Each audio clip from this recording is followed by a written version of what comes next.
Hello everyone, Final Gamer here, and I am joined by my friend once again. Yeah, Silver Falcon here. Bet you're not sick of me yet, I hope. Well, hopefully not, because we've got Mickey's Magical Quest to play. Yes! I love this game! So... Oh man, nostalgia. Oh well. The Disney thread hadn't been updated in a long while, and I was like, well, nobody's been asking for it for a while, and I was thinking Silver Falcon would do it, but life happens and such, so I asked, well, I can do it, and you can join in. Yeah, I was toying with the idea of doing it, but I kind of like having the time to play games instead of let's playing them, kinda. Especially concerning the Wii U is just exploding fucking everywhere with new games, so I can see what you mean. Yes, and plus I had the 3DS on top of it, so there's no hope. My free time is gone. Alright, so while Wii-less me is sitting here playing an old game, the story of Mickey's Magical Quest is Mickey and pals are in the park, and it's all pretty happy and typical. Uh-huh. Until something goes horribly wrong. Their lives were changed forever. Funny story, the first time I played this, it was on a really shitty old CRT, TV, and I could barely read the dialogue. Oh great, you mean this Sterling Capcom Sans? Yeah, like the W's looked like H's, so we were so confused. Like, what's Hobbit? We don't even know what this word means. Hobbit? Who's Hobbit? Hobbit? Who's Hobbit? Exactly! And we were like, God, I don't know, when did this game come out? We would have been like 6 years old or so, or something like that. Now you know how life is for me with subtitles. Yeah. Actually, I kind of sometimes will turn on subtitles myself, because sometimes you can't understand people anyway. Like, even if you can hear. Yeah, I think everyone does that when watching Seinfeld, so... Yeah, maybe. I have not watched much Seinfeld, but I get what you mean. The concept.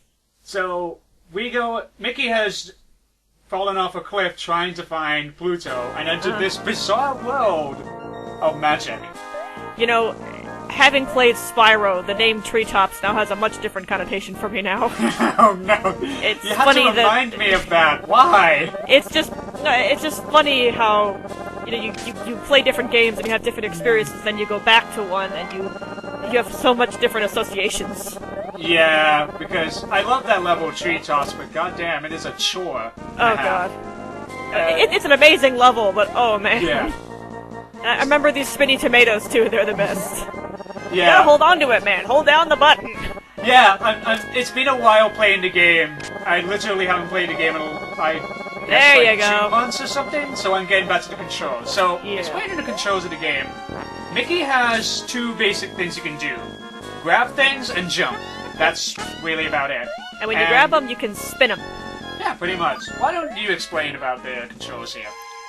You have to jump, and when you grab stuff, you spin it, and that kind of, you can either have it crash into things, or eventually they'll just disappear from getting dizzy and dying, I guess. Yeah, you can also grab stunned enemies after jumping on their heads and spinning them away. Right. Which is pretty fantastic, and they can knock other enemies around too, which is also great. It's pretty basic, like it's not even a run button, it's just jump and spin, that's it, very simple. Yeah, running only happens when you go down a slope, which is a little bit difficult to do, trying to do jumps, but yeah. So, the main story here is Emperor Pete has kidnapped Pluto, and this wizard is like, oh, you're better off, kid, you might as well just run away now, you're not gonna save him. And Mickey's all like, no, I'll have to save him, he's my buddy!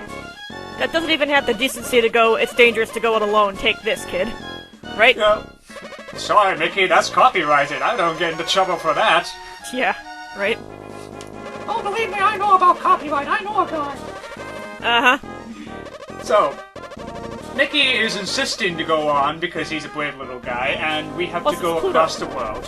You can't abandon Pluto, come on. Of course not. He's our best pal. He's our little string bean buddy. Yeah, even though our other best friend is also a dog. I can't wait when they reveal Pluto as the great mastermind behind Kingdom Hearts. They would too.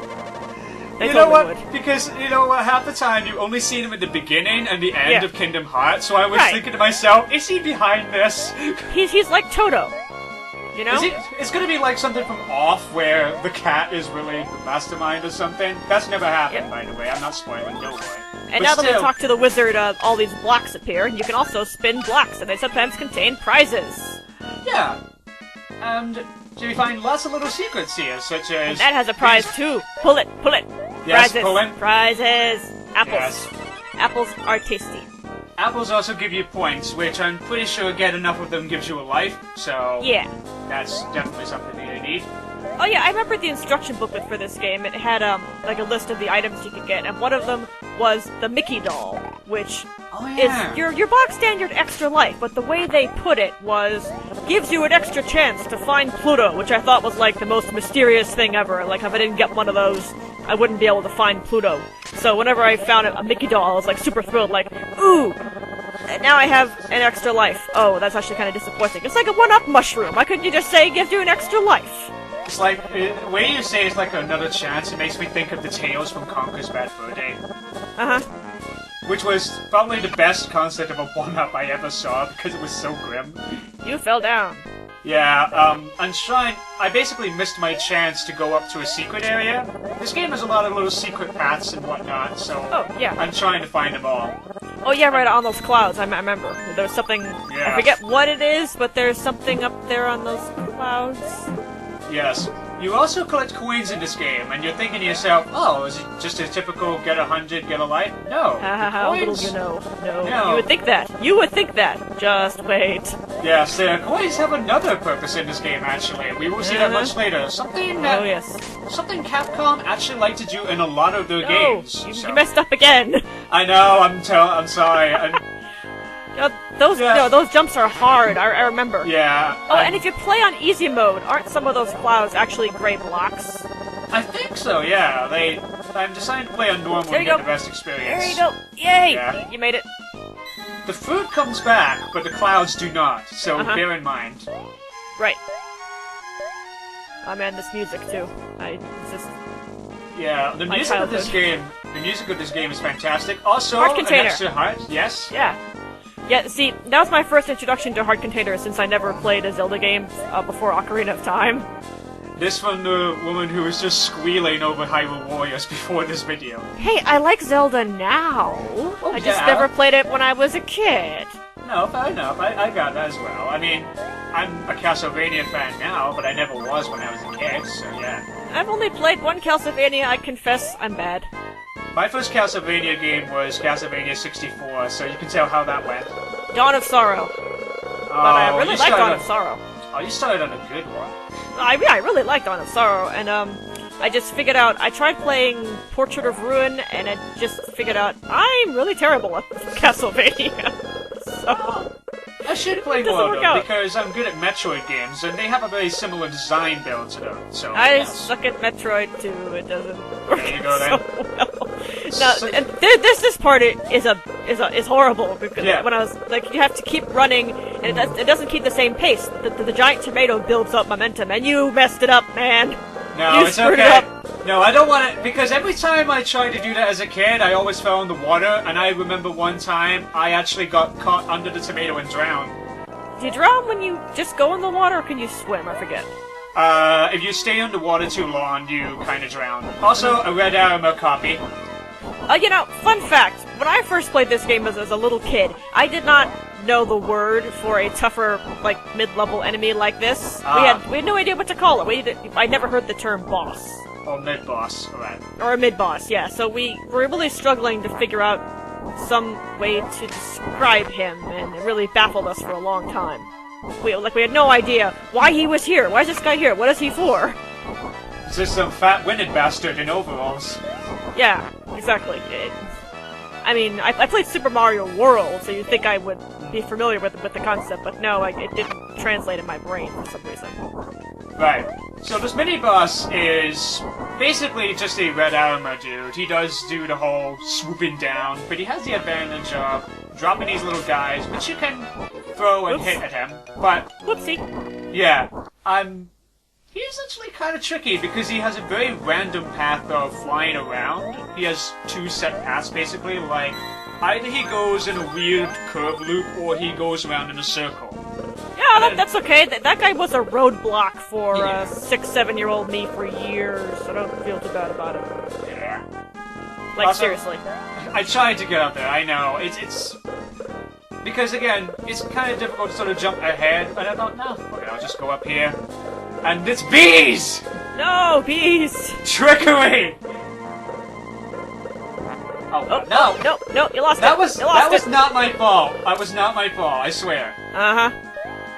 So, okay, you got a second chance at the big tomato jump here, man. Don't screw it up. Big tomato jump, come on, my credit depends on very disappointed in you.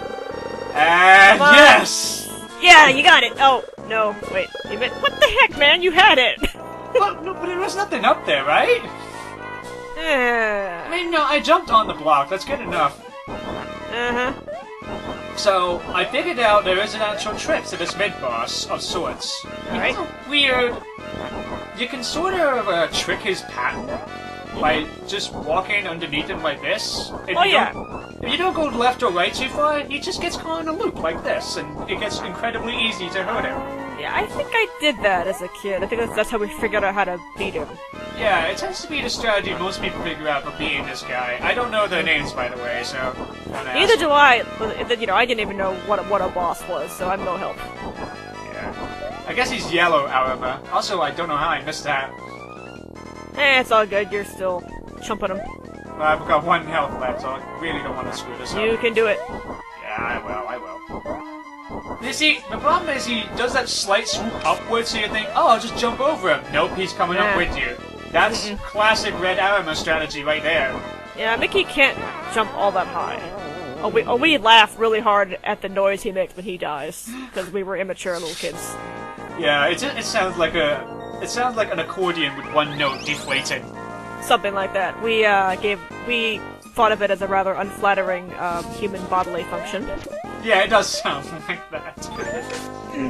Yeah. So, I forgot to explain before that you can grab yellow blocks and spin them just like with regular enemies. You forgot, but I did. You know, well, I explained it. Oh, right, fair enough then.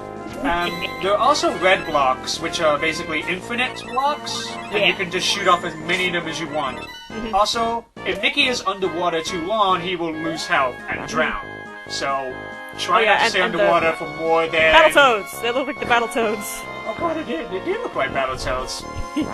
Oh, and gray blocks, you can't grab or spin or anything, you can only jump on. Gray blocks are basically platform blocks. Now, here is a secret. Beaver, I remember that beaver. God, that beaver. Would you say this guy is worse or better than the Majora's Mask beavers? Oh, well, I mean, the Majora's Mask beavers, they give you prizes. They give you an empty bottle. That guy doesn't give you shit. No, he is God in something, but I'm trying to get at it. Obviously, he's worse than the Majora's Mask beavers. Yes. 2 lives here. But I had to get hit anyway.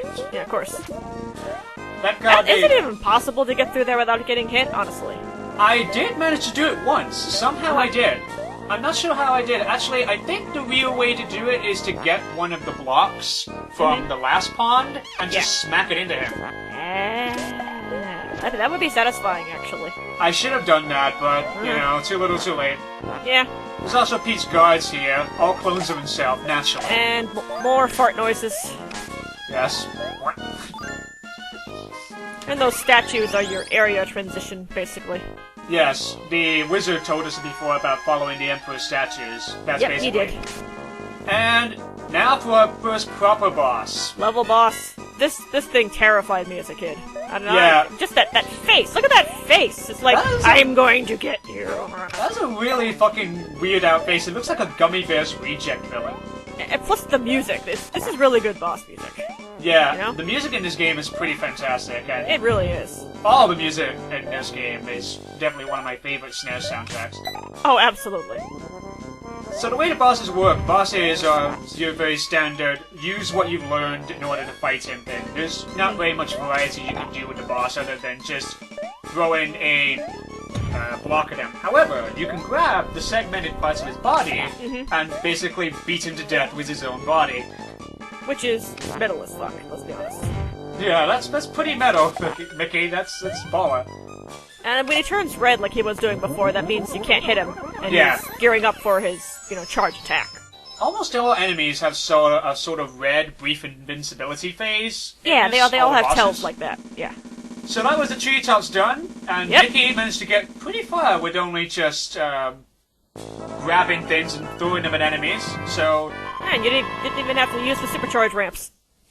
Oh yes, and tune in next time when we will see even greater powers in his quest. See ya.